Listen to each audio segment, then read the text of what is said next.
Hello everyone, आज के video में हम देखेंगे expression pressure exerted by N ideal gas. तो उसके लिए हम सबसे पहले कंसिडर करेंगे आइडियल गैस, जिसे हम इनक्लोज करेंगे एक क्यूबिकल वेसल में, ओके, जिसकी हर साइड की लेंथ है L। तो consider an ideal gas inclose in a cubical vessel of each side L with perfectly elastic walls, okay, perfectly elastic walls। तो क्या कंसिडर किया है हमने यहाँ पे? हमने एक आइडियल गैस कंसिडर की है जिसे हमने रखा है क्यूबिकल वेसल में, जिसकी हर साइड है L, ओके, और जो वॉल्स है हमारे इस कंटेनर की, इस क्यूबिकल वेसल की, वो वॉल्स है परफेक्टली इलास्टिक।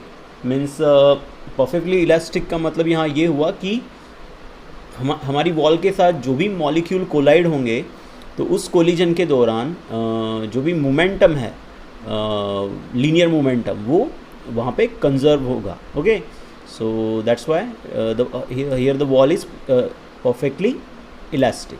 ओके, नेक्स्ट, अब कुछ फिजिकल क्वांटिटीज़ को हम यहाँ कंसिडर करेंगे, ओके, जिसकी ज़रूरत पड़ेगी हमें इस एक्सप्रेशन को सॉल्व करने के लिए। तो सबसे पहले n है यहाँ पे total number of gas molecule. तो n यहाँ पे है total number of gas molecule की, जो भी ये जो क्यूबिकल वेसल है हमारा, इसके अंदर जितने भी गैस मॉलिक्यूल्स है उन सब की जो भी संख्या है वो है कैपिटल N, उसे हमने कैपिटल N से डिनोट किया है। उसके बाद यहाँ पे m है mass of each molecule. Okay, तो m है यहाँ पे मास ऑफ ईच मॉलिक्यूल। तो जो भी मॉलिक्यूल आप हमारी गैस का लेंगे, यहाँ पर आइडियल गैस का लेंगे, उसका मॉलिक्यूल यहाँ पे रहेगा, उस मॉलिक्यूल का मास यहाँ पे रहेगा स्मॉल m। ओके, उसके बाद यहाँ पे capital M is equals to small m into capital N। तो ये हो गया हमारी गैस का टोटल मास। ओके, तो गैस का टोटल मास कैसे निकलेगा? अगर समझ लीजिए हमारे पास हमारी जो भी गैस मॉलिक्यूल्स है उनका मास है m, ओके, और हमारे पास n number of gas molecule है, और हमें total gas molecules total gas का वेट निकालना है। तो हम कैसे निकालेंगे? Mass of single molecule divide by total number of molecule, that is mn। Okay, उसके बाद a है यहाँ पर L²। a means area of each cubical vessel, okay, area of each face of cubical vessel. तो इसमें से कोई भी फेस ले लीजिए आप, ये फेस ले लीजिए, ओके, या फिर ये फेस ले लीजिए। इस हर फेस का जो भी एरिया है वो रहेगा A is equals to L²। आपको भी पता है कि हमारा ये वेसल क्यूबिकल है, तो इसकी जो साइड भी होंगी, साइड्स जो होंगे, साइड इन द सेंस की जो सरफेसेस होंगे, ओके, वो स्क्वायर शेप एरिया होंगे। ओके, ये जो फेसेस है इनका एरिया स्क्वायर के जैसा होगा। तो दैट्स वाई अगर इसकी जो लेंथ है या फिर साइड की जो लेंथ है वो L है, तो इस हर फेस का जो भी एरिया रहेगा वो रहेगा L²। ओके,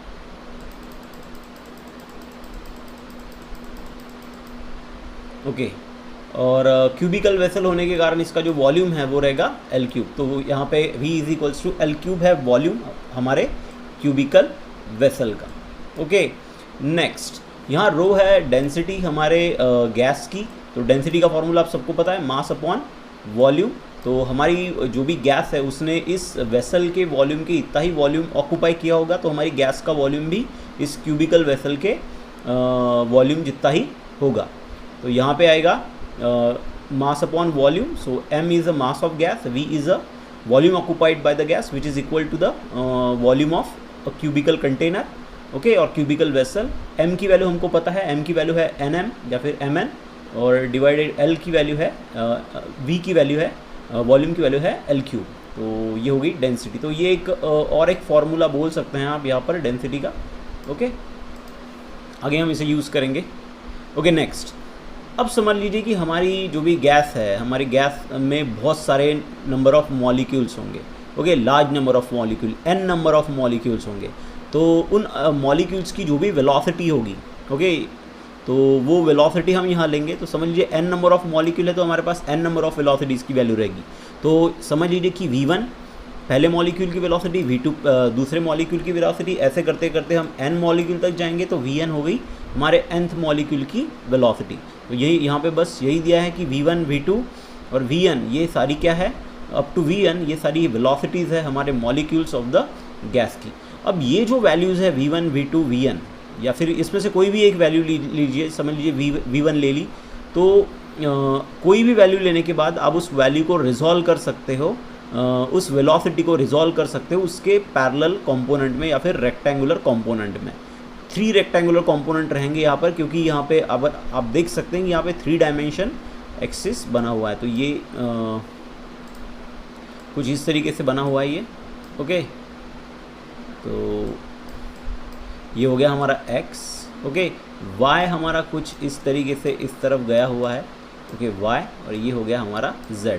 तो इसके अंदर अगर हमारा कोई भी वेलोसिटी है तो वो रिजॉल्व होगी 3 कंपोनेंट में।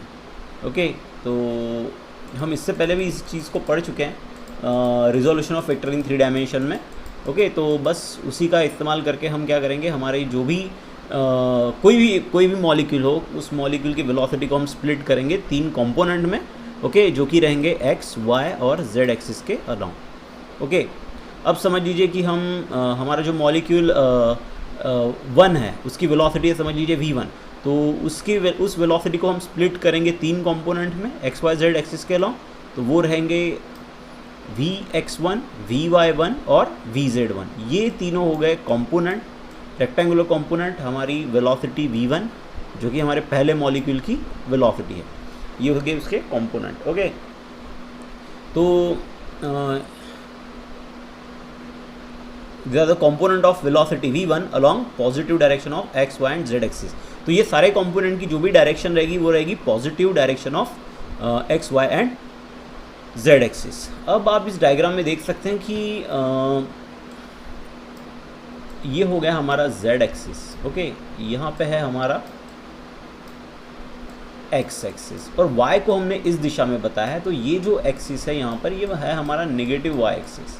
ओके, जो पॉजिटिव y एक्सिस है वो हमारा इस दिशा में है। ओके, तो ये जो कंपोनेंट है हमारे वो x, y और z एक्सिस के अराउंड रहेंगे। तो समझ लीजिए कि मैंने यहाँ पे हमारा कोई मॉलिक्यूल ले लिया। ओके, तो इसकी जो वेलोसिटी है वो कुछ ये हो गई x कंपोनेंट हो गया इसका। ओके, ये हो गया उसका z कंपोनेंट वेलोसिटी का, और ये हो गया उसका y component. Okay, these are all these component are along the positive direction of axis। तो ये सारी पॉजिटिव डायरेक्शन ऑफ एक्सिस होगी। अगर समझ लीजिए कि हमारा जो भी मॉलिक्यूल है, ओके, अगर समझ लीजिए इसकी डायरेक्शन अब कुछ इस तरीके से है। ओके, तो ये हो गई नेगेटिव z, ये जो डायरेक्शन है हो गई नेगेटिव z। ओके, अगर ये हो गई हमारी नेगेटिव x। ओके, और डायरेक्शन समझ लीजिए आपके जो इसका y कंपोनेंट उसकी डायरेक्शन समझ लीजिए कुछ इस तरीके, तो ये हो गया नेगेटिव y। तो इस तरीके से हम जो भी डायरेक्शन है वो डिसाइड कर सकते हैं पॉजिटिव और नेगेटिव साइन से। ओके, अब सेम हम ये लिख सकते हैं v2 के लिए भी। ओके, तो v2 के लिए होगा, उसके कंपोनेंट हो गए vx2, vy2 और vz2। इस तरीके से हम vn तक भी जा सकते हैं। ओके, तो हमें पता है फॉर्मूला कि जो भी मैग्नीट्यूड का फॉर्मूला है वेक्टर ए का जो मैग्नीट्यूड का जो भी फॉर्मूला था, इफ़ यू रिमेंबर, वो था ax² प्लस ay²।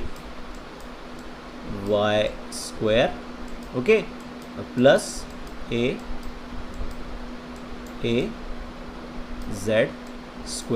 तो इसी तरीके से वेलोसिटी का भी मैग्नीट्यूड हम निकाल सकते हैं। तो v1² इज इक्वल्स टू क्या होगा, vx1² plus vy1² plus vz1²।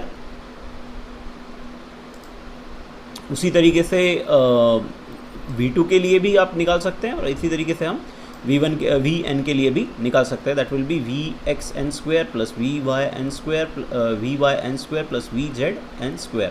और इस सारे इक्वेशन के सेट को हम मिला के इक्वेशन नंबर 1 देंगे। अब देखते हैं हम हमारे 4th पॉइंट को। तो हम कंसिडर करेंगे एक मॉलिक्यूल। ओके, हम यहाँ कंसिडर करेंगे एक मॉलिक्यूल जो कि मूव हो रहा है positive direction of the x axis. यहाँ देख सकते हैं आप, consider molecule moving with velocity vx1 toward the P Q R S, okay, wall P Q R S along the positive direction of x axis such that, okay, यहाँ पे हमने momentum निकाला है भली, पर हमें डायग्राम देख लेते हैं एक बार। तो ये है हमारा मॉलिक्यूल, यहाँ पर आप देख सकते हैं, यहाँ पर ये है हमारा मॉलिक्यूल। तो ये मॉलिक्यूल मूव हो रहा है इस दिशा में, ओके। तो इसकी जो भी वेलोसिटी रहेगी वो रहेगी Vx1, ना रहेगी Vz1, ना रहेगी Vy1, ये रहेगी Vx1, क्योंकि आपका जो भी पार्टिकल है वो मूव हो रहा है इस कंपोनेंट के अलावा। तो इस कंपोनेंट, इस Vx1 कंपोनेंट के अलॉन्ग आपका पार्टिकल मूव रहा है, तो उसकी वेलोसिटी हो गई Vx1। तो हमारा जो पार्टिकल है उसका z कंपोनेंट है ऊपर में, y कंपोनेंट है इस डायरेक्शन में, ओके, तो और x कंपोनेंट इस डायरेक्शन में। तो पहला पार्टिकल है हमारा, तो उसका जो भी वेलोसिटी रहेगी x एक्सिस के अलॉन्ग वो रहेगी Vx1। तो इस वेलोसिटी के साथ हमारा जो पार्टिकल है वो बढ़ रहा है वॉल, इस वॉल की तरफ। आप इस वॉल को देख सकते हैं, wall PQ one, okay, that wall PQRS, इस वॉल की तरफ हमारा पार्टिकल बढ़ रहा है। तो इसकी इसका मास जो है वो है m, और इसकी वेलोसिटी है Vx1, ओके, और या दैट्स इट। तो इसका जो मोमेंटम होगा वो होगा Vx1। तो ये रहा Vx1। तो जो भी हमारी मोशन की जो डायरेक्शन है हमारे मॉलिक्यूल की, हमारा molecule positive direction of x axis के अराउंड बढ़ रहा है, तो ये पॉजिटिव डायरेक्शन है, ओके, इस डायरेक्शन में हमारा मॉलिक्यूल बढ़ रहा है, तो that's why that momentum is positive, okay. Okay, तो इनिशियल मोमेंटम जो भी रहेगा हमारे मॉलिक्यूल का वो रहेगा प्लस m Vx1, ओके। सो इससे हम इक्वेशन नंबर 2 देंगे। अब क्या होगा, हमारा जो मॉलिक्यूल है ये आगे की तरफ बढ़ेगा और वॉल PQRS के साथ कोलाइड होगा।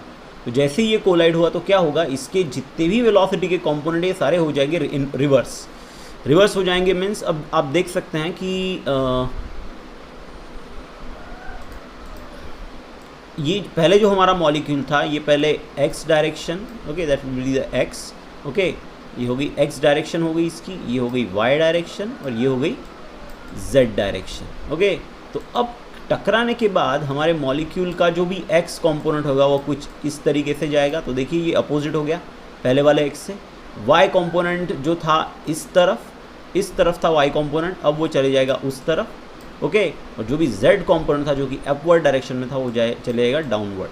तो जितने भी हमारे वेक्टर्स हैं या फिर वेलोसिटी की जो भी कंपोनेंट है उन सब की डायरेक्शन यहाँ पे क्या हो जाएगी, इन्वर्स हो जाएगी या फिर रिवर्स हो जाएगी, ओके। तो आप यहाँ देख सकते हैं कि ये है हमारा मॉलिक्यूल, यहाँ पे इसकी वेलोसिटी की जो डायरेक्शन है अभी, या फिर इसकी जो वेलोसिटी है वो है अभी -v1², ओके। अभी हम x एक्सिस के अलॉन्ग नहीं बढ़ रहे, इस डायरेक्शन में नहीं जा रहे हैं, हम जा रहे हैं इस डायरेक्शन में जो कि है नेगेटिव x की डायरेक्शन। तो इसके कारण वेलोसिटी हो जाएगी Vx1 माइनस Vx1। साथ ही में y कंपोनेंट भी क्या हो जाएंगे, इन्वर्ट हो जाएंगे, ओके। तो हमारा जो मॉलिक्यूल है वो x डायरेक्शन में, नेगेटिव x डायरेक्शन में आगे बढ़ रहा है, ओके। तो उसकी जो वेलोसिटी रहेगी -Vx1, ओके। उसका जो मास है वो है m।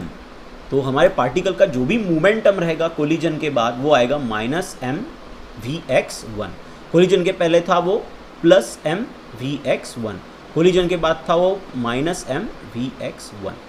बस यही यहाँ पे दिया हुआ है कि this molecule collide with wall PQRS and it will move in the negative direction of x axis such that, इस तरीके से वो मूव करेगा कि उसका जो फाइनल मोमेंटम होगा वो रहेगा -mVx1। तो यहाँ पे आप देख सकते हैं कि हमारे मॉलिक्यूल का जो मोमेंटम है वो चेंज हुआ है। पहले वो था +mVx1, अब वो हो गया -mVx1। तो यहाँ पे मोमेंटम बदल गया, तो हम चेंज इन मोमेंटम निकालेंगे अभी, ओके। तो change in, therefore the change in momentum का फॉर्मूला क्या है, चेंज इन मोमेंटम का फॉर्मूला है जो भी आपके मॉलिक्यूल है वो रहेगा final momentum minus initial momentum. तो जो भी हमारे मॉलिक्यूल का मोमेंटम चेंज हुआ, ओके, जो आफ्टर वन कोलिजन, एक कोलिजन के बाद हमारे मॉलिक्यूल का जो भी मोमेंटम चेंज हुआ वो आएगा final momentum minus initial momentum. तो यहाँ पे फाइनल मोमेंटम है -mVx1 और इनिशियल मोमेंटम है +mVx1, पर यहाँ पे माइनस साइन होने के कारण ये आएगा -mVx1। Vx1।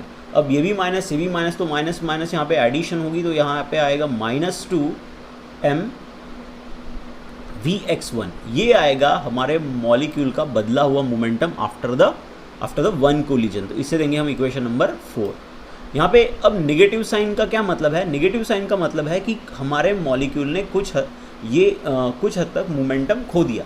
ओके, यहाँ पे दिया हुआ है the negative sign indicate that the molecule has lost its momentum during collision. तो कोलिजन के दौरान हमारे मॉलिक्यूल ने उसका मोमेंटम खो दिया, कुछ मोमेंटम खो दिया। ओके, तो इसीलिए यहाँ पे नेगेटिव साइन आया हुआ है। अब सिंपल सी बात है कि according to law of conservation of momentum, अगर हमारा molecule, let me change the colour, अगर हमारा मॉलिक्यूल कोलाइड हो रहा है वॉल के साथ, ओके दैट्स आवर मॉलिक्यूल, और हमारा मॉलिक्यूल इस वॉल के साथ कोलाइड हो रहा है, तो क्या होगा? हमारा मॉलिक्यूल जो भी मोमेंटम लॉस होगा हमारे मॉलिक्यूल का, वो मोमेंटम हमारा मॉलिक्यूल इस वॉल को वॉल को दे देगा। ओके, तो जो भी लॉस हुआ, वो लॉस, जो भी मोमेंटम का लॉस हुआ, वो मोमेंटम किसको जाएगा? मोमेंटम जाएगा हमारी वॉल को। तो मॉलिक्यूल ने मोमेंटम लॉस किया और वॉल ने मोमेंटम गेन किया। तो यहाँ पे दिया हुआ है according to law of conservation of linear momentum the loss of momentum by the molecule is gain by the wall PQRS, therefore change in momentum of the wall PQRS in one collision is, okay, वो आएगा change in momentum of the wall in one collision is what? अब loss हुआ है -2m Vx1, okay, तो gain कितना किया? +2 m Vx1। तो जो भी हमारे वॉल ने मोमेंटम लूज़ किया वो उसने जो भी हमारे मॉलिक्यूल ने जो भी मोमेंटम लूज़ किया वो उसने दिया वॉल को, और वो मोमेंटम रहेगा +2 m Vx1।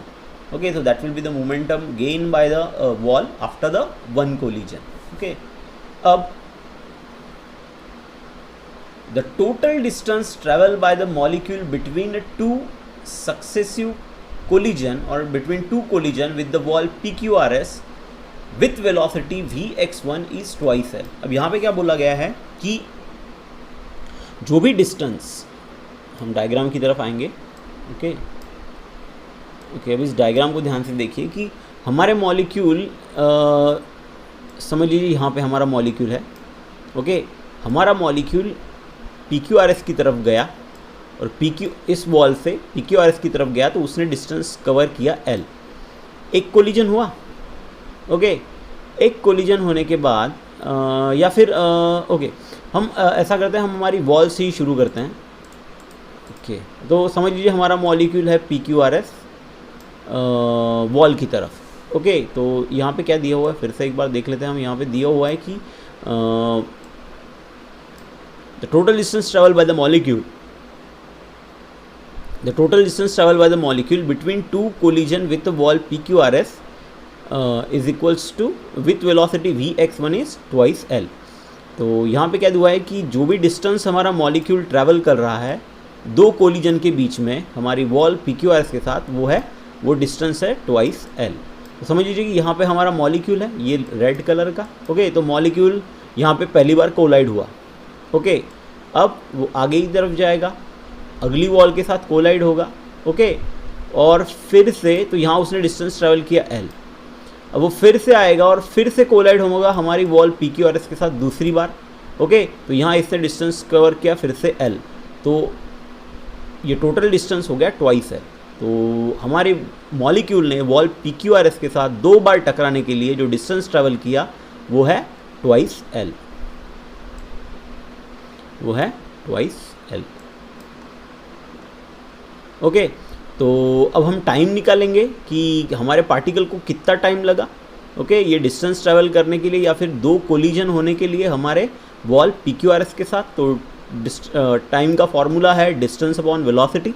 ओके, ये फॉर्मूला है velocity is equals to distance upon time से। ओके, तो ये फॉर्मूला है हमारा velocity is equals to distance by time से। तो हम टाइम निकालेंगे, कौन सा टाइम? हम वो टाइम निकालेंगे जो टाइम हमारे मॉलिक्यूल को लगा, किस लिए? ट्वाइस L इतने डिस्टेंस को ट्रैवल करने के लिए। ओके, तो क्या आएगा हमारा formula, time is equals to, let से time is equals to T, हमारे मॉलिक्यूल ने डिस्टेंस ट्रैवल किया 2 कोलिजन के लिए ट्वाइस है, जो इसकी वेलोसिटी थी वो थी vx1। तो ये हो गया फॉर्मूला किसके लिए, हमारे मॉलिक्यूल को लगने वाले टाइम का फॉर्मूला है ये। ओके, वॉल PQRS के साथ 2 कोलिजन के बीच में। ओके, नेक्स्ट अब समझ लीजिए कि F1 वो फोर्स है जो एग्जर्ट कर रहा है हमारा मॉलिक्यूल वॉल के ऊपर। Okay, so F1 be the F1 force F1 exerted on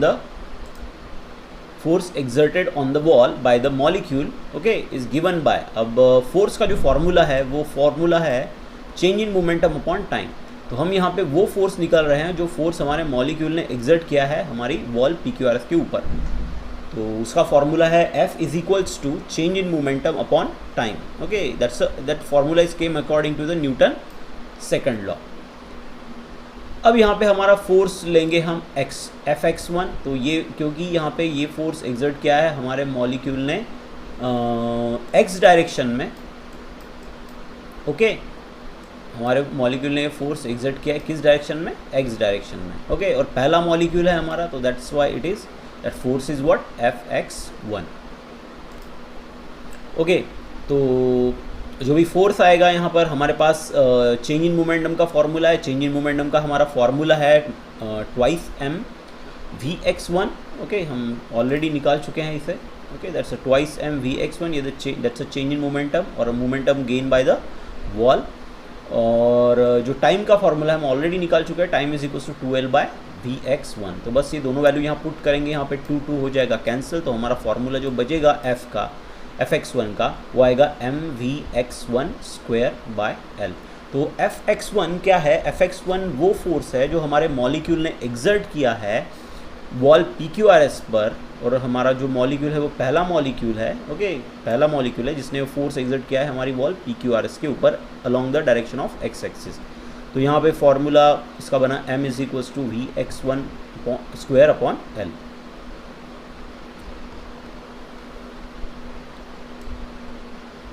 अब आगे बढ़ते हैं। अब हमारे पास एक ही मॉलिक्यूल थोड़ी है, हमारे पास बहुत सारे मॉलिक्यूल हैं। ओके, तो जो भी हमारे मॉलिक्यूल है वो जो कि x दिशा में बढ़ रहे हैं। ओके, तो वो सारे मॉलिक्यूल, तो ज़रूरी नहीं कि हमारा एक ही मॉलिक्यूल x डायरेक्शन में बढ़ रहा हो, उसके साथ काफ़ी सारे मॉलिक्यूल होंगे जो x डायरेक्शन में आगे बढ़ रहे होंगे वॉल PQRS की तरफ, तो अगर समझ लीजिए कि हमारा मॉलिक्यूल नंबर 2 है, तो मॉलिक्यूल समझ लीजिए हो गया मॉलिक्यूल नंबर हमारा 2। तो मॉलिक्यूल 2 बढ़ रहा है उसके x कंपोनेंट के साथ, उसका x कंपोनेंट हुआ vx2। ओके, तो ये बढ़ रहा है हमारे वॉल PQRS की तरफ इन the direction of x axis. तो वो जो मॉलिक्यूल है, मॉलिक्यूल नंबर 2, वो भी हमारी वॉल के ऊपर फोर्स एग्जर्ट करेगा। तो उसका फोर्स का फॉर्मूला रहेगा Fx2 is equals to mvx2/L। Same उसी तरीके से मॉलिक्यूल 3 भी फोर्स एग्जर्ट करेगा हमारी वॉल के ऊपर, जो कि x डायरेक्शन के अलॉन्ग मूव हो रहा है। Okay, positive direction of x axis के अलॉन्ग मूव हो रहा है। तो फॉर्मूला आएगा mvx3/L। सेम ऐसे करते करते हम n नंबर ऑफ मॉलिक्यूल तक पहुंचेंगे, और n नंबर ऑफ मॉलिक्यूल जो है अपना, वो जो फोर्स एग्जर्ट कर रहा होगा वॉल के ऊपर in the direction of x axis, वो आएगा Fxn is equals to mvxn/L।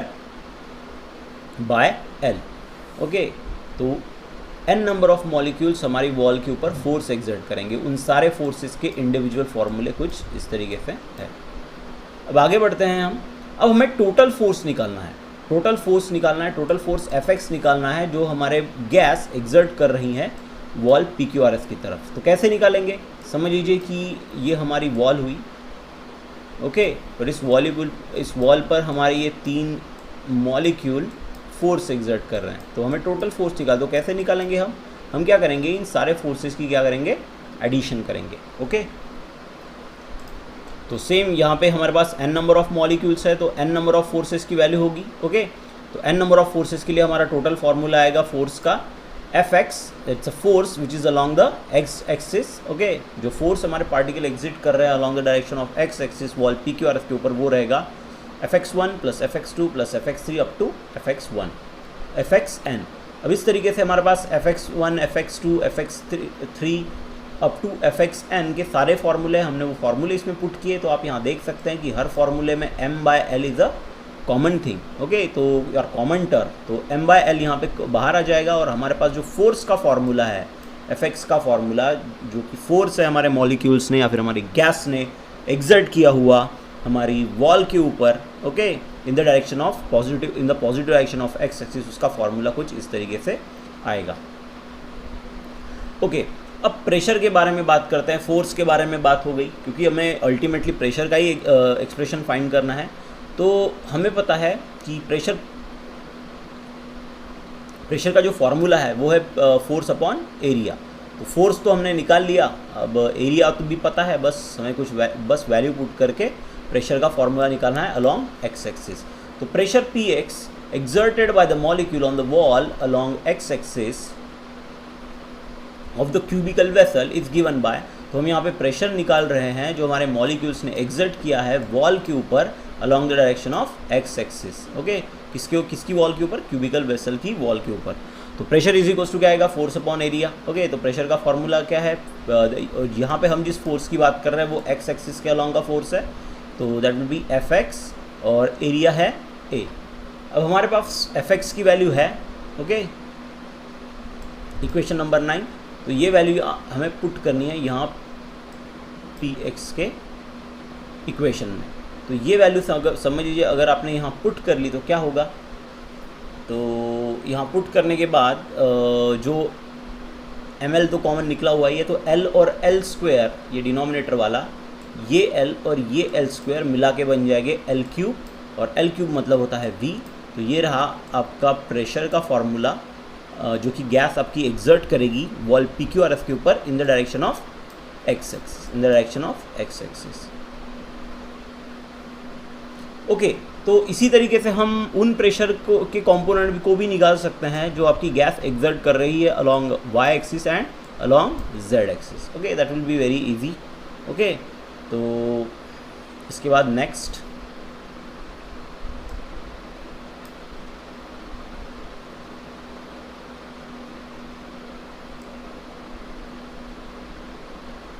Okay. तो यहाँ पे अब हमें निकालना है average pressure of the pressure on the walls of the container. तो जो भी एवरेज प्रेशर एग्जर्ट हो रहा है हमारे वॉल के ऊपर ऑफ द कंटेनर के ऊपर, जो भी वॉल है हमारे कंटेनर की, उसके ऊपर जो भी एवरेज प्रेशर एग्जर्ट हो रहा है उसका फॉर्मूला निकालना। तो P average is equals to what? P average is equals to Px plus Py plus Pz। तो ये सारे कंपोनेंट की जो भी एवरेज आएगी वो रहेगा एक्चुअल एवरेज प्रेशर जो हमारी गैस एग्जर्ट करेगी हमारे कंटेनर की वॉल्स के ऊपर, ओके। तो हम ऑलरेडी Px, Py, Pz के फॉर्मूले निकाल चुके हैं, ओके। तो बस यहाँ पे पुट कीजिए। तो m/v तीनों में कॉमन है, तो m/v कॉमन आ जाएगा। यहाँ आएगा Vx1 square plus Vx2 square and up to Vxn square. Next same वैसे ही, ओके, y वाले जो कंपोनेंट थे वेलोसिटी के उनको लिखेंगे और लास्ट में हमारे z वाले कंपोनेंट। अब क्या करेंगे हम यहाँ पे Vx1 स्क्वायर है, Vy1 स्क्वायर है और Vz1 स्क्वायर है, हम इन सबको करेंगे ग्रुप। हम इसको सबको क्या करेंगे? ग्रुप में ऐड करेंगे, एक ग्रुप बनाएंगे इनका। तो क्या आएगा हमारे पास? ये एक पहला सेट आएगा Vx1 square, okay, plus Vy1 square और लास्ट Vz1 स्क्वायर। तो इसी तरीके से Vx2 square plus Vy2 square plus Vz2 square, molecule tube वाली रिजल्टेंट वेलोसिटी या फिर वेलोसिटी, और सेम ऐसे करके हमें nth मॉलिक्यूल तक जाना है, ओके। अब आगे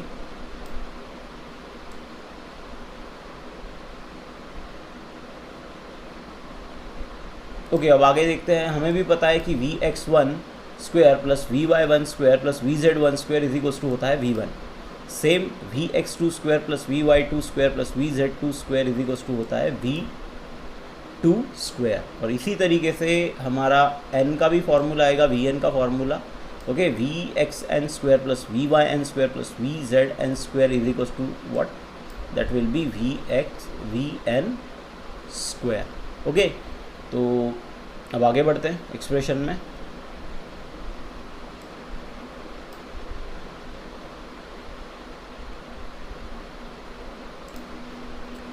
ओके, अब आगे बढ़ते हैं। हम यहाँ पे यूज़ करेंगे हमारा RMS वेलोसिटी का फॉर्मूला, जो कि हम ऑलरेडी कल पढ़ चुके हैं। तो VRMS is equals to what, under root of V1 square plus V2 square up to Vn square upon n।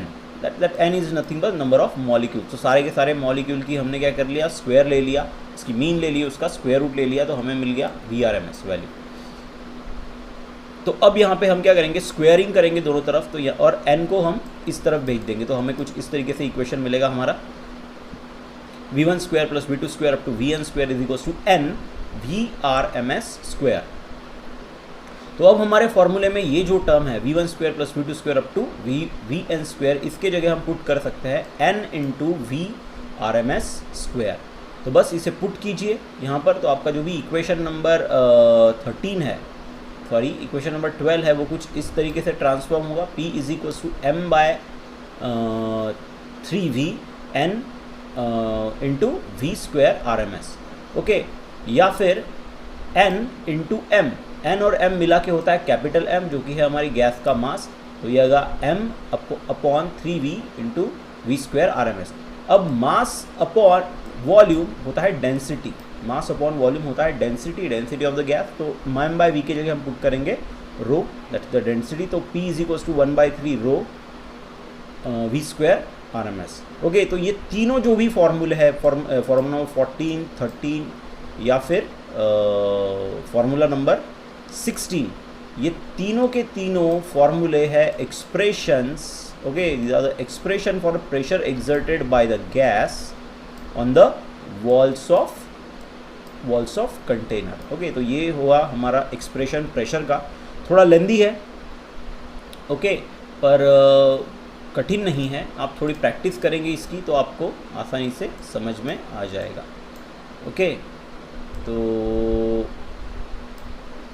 इसकी प्रैक्टिस कीजिए घर पर। ओके, थोड़ा सा बड़ा है एक्सप्रेशन, काफ़ी बड़ा नहीं बोल सकते इसको, थोड़ा सा ही बड़ा है एक्सप्रेशन। तो कोई डाउट हो आपको तो कमेंट सेशन में आप लिख सकते हैं। Okay, no problem. तो आज के लिए बस इतना ही। Okay, thank you.